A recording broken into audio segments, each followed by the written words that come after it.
Yeah, dude, Weird Al Pacino is down here.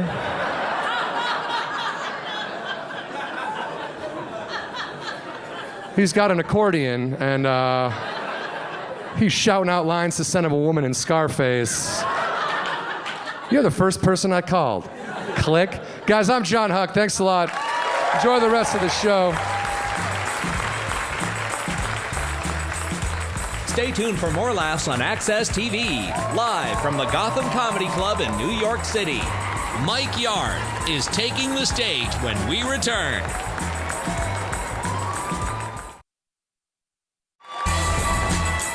Welcome back to the Access TV presentation of Gotham Comedy Live. More laughs happening right now. All right, you guys know your next comic from Inside Amy Schumer on Comedy Central. Give it up for Mike Yard. Let him hear it.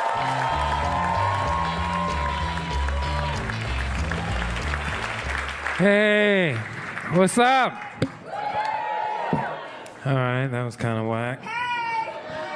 Thank you. 40,000 people in here, but you're the only one. I appreciate that. I don't blame y'all. I don't want to be here either. I really don't. If I didn't really need this $25, I would not fucking... What are you gonna do, right? Netflix ain't gonna pay itself. Gotta fucking get that Netflix money. I'm lying. I love doing this job, man. I love doing comedy. I can't do anything else. I tried to have a job. I did. I used to have a regular... Why are you laughing? I did. I used to have a regular job. I was in the Matrix, but I had to get the fuck out. Because the Matrix is scary, yo. You know what it is? There's too many rules when you got a job. Like, I'm not a rule person. You got to know who you are. There's no rules to comedy. That's why I love doing this. No fucking rule. None. The only rule is be funny. That's it. And you don't even have to do that sometimes.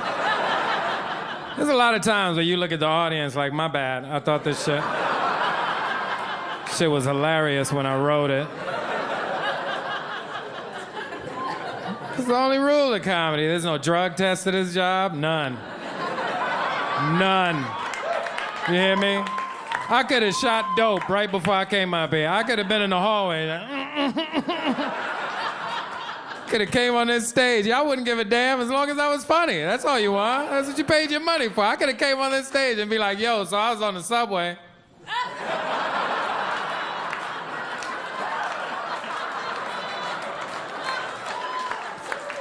I'd be like, that heroin addict was hilarious. The way he kept nodding out in between jokes was suspenseful. I can't do it, man. It's too many damn rules. Like most jobs, you gotta be there, what, like 8, 9 o'clock in the morning, right? 8. Now, like, why? Why? I'm not gonna work at 8 o'clock, so why the fuck am I here, right? I could have had my coffee and bagel at home. You're just making me uncomfortable while I eat my breakfast. Because I'm gonna eat regardless. Fuck this job. 8, 9, that's too early. And then they want you there for 8 hours, minimum.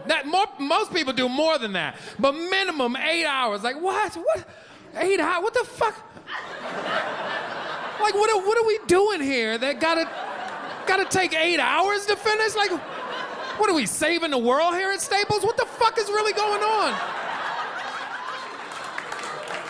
8 hours, that's too much time. That's too much time.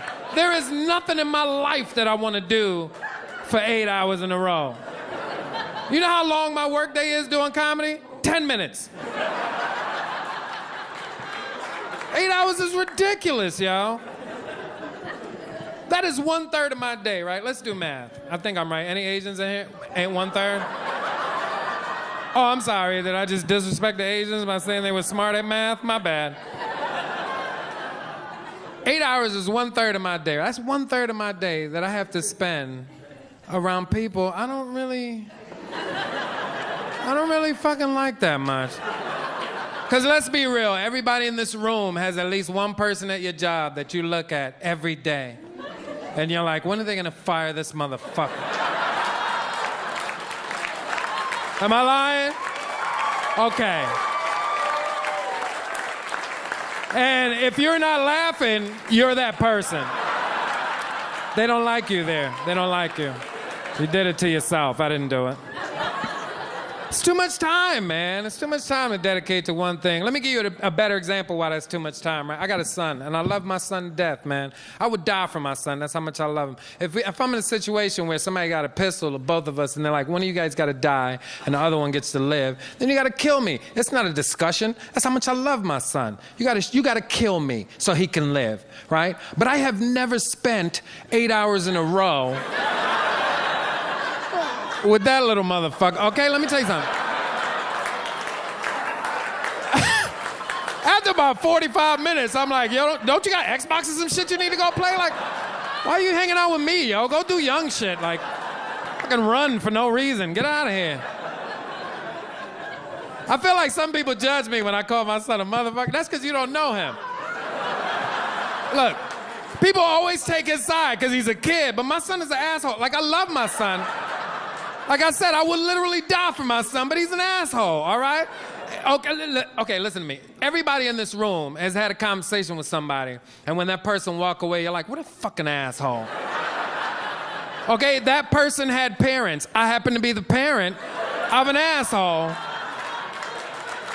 and I've come to terms with that. Okay, let me tell you why I call my son an asshole. This is the most recent thing that he's done, right? My son just started high school this year, right? So his first week into the school year, my son decided he just wasn't gonna go anymore. Right? We didn't have a meeting or anything. He just made an executive decision like, yo, I'm not really feeling this shit. I'm not going back. And he's an idiot, because he knows all his teachers, any school my son has ever been to, I go there, I meet all the teachers, I give them my number, they give me their number. He knows this, but he decided he wasn't gonna go, right? So the school calls, and you know, they're like, hey, listen, man, you know, we're a little concerned. You know, Michael hasn't been here in a couple of days. We're just making sure he's okay. I'm like, well, he left here with a book bag on. I thought he was with you, motherfucker. You mean to tell me none of us don't know where this little fucker's at? And then he comes home from school on time, mind you. My son is a math genius. He comes home exactly when he's supposed to come home, all dramatic, dropping his bag. Oh, what a day. And I'm sitting there like, really? So I go, you know what? Let me see how far he gonna take this. So I go, hey, listen, how was school today? He goes, it was good, you know, a little rough, but it was good. I'm like, so you're gonna go with that? He goes, yeah, what happened? I said, how was school today? He goes, it was great, you know, like I said, a little tough. It takes some getting used to, but high school is different, but you know, it was okay. I'm like, so you just gonna up it a notch? You fucking asshole. He said, why? What happened? I said, they fucking called. Why do you think I asked you twice? I heard you the first time, but I wanted to give your dumbass an opportunity to take it back. But you went further from it was good to it was great. I'm like, what a fuck? And it pissed me off, because I told my son a long time ago, I said, listen, man, because when I was a kid, when I was in high school, I had to work. You know, we didn't have money like that. So I had to work and help out in the household. He don't got to do that. I said, right now, your education is the most important thing in your life, and you're not going to school is unacceptable. As long as I'm your father, that's not happening. So I said, since you can't find a school, I'm going to take you to school every day, because I know exactly where it is. And he got excited. He's like, oh, I get a ride to school. I don't got to take the subway. You know, it's New York City. You got to take the subway to school. He got a little excited, but he forgot in his excitement that I was a comedian. So what I did was,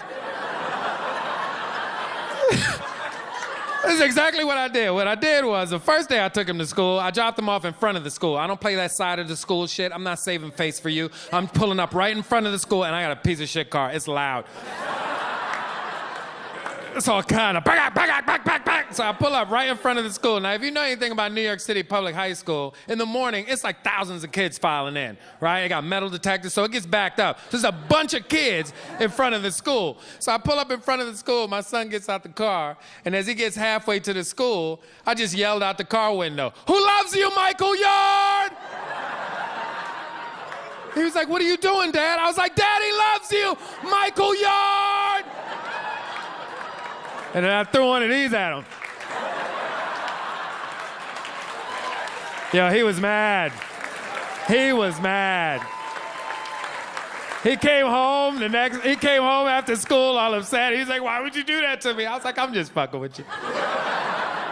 So the next day I took him to school, right? I pull up in front of the school, and as he gets out the car, he gets halfway to the school, he just turned around, he had the saddest look on his face, like, Daddy, please don't. I was like, nah, you good, you good. So as soon as he turned around, I jumped out the car with my t-shirt tied up in a bun, a fake belly button ring. I was looking extra sexy, and I just ran up to him. You forgot to give Daddy a hug. Daddy loves you. So does your other daddy. You guys have been amazing. I'm Mike Yard. Thank you very much.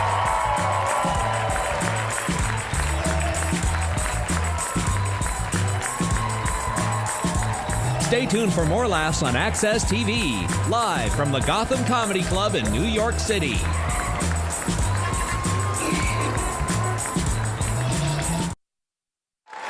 Welcome back to the Access TV presentation of Gotham Comedy Live. More laughs right now.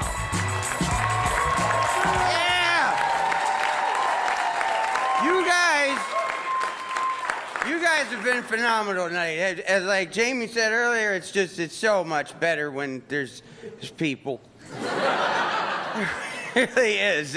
I remember one of my first shows in Los Angeles. I did a show for one guy.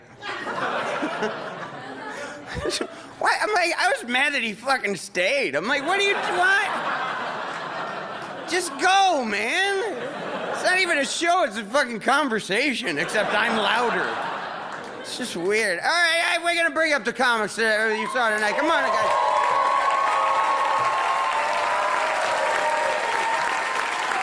Give it up for Jamie Lissow, Zainab Johnson, John Huck, and Mike Yard. Let him hear it.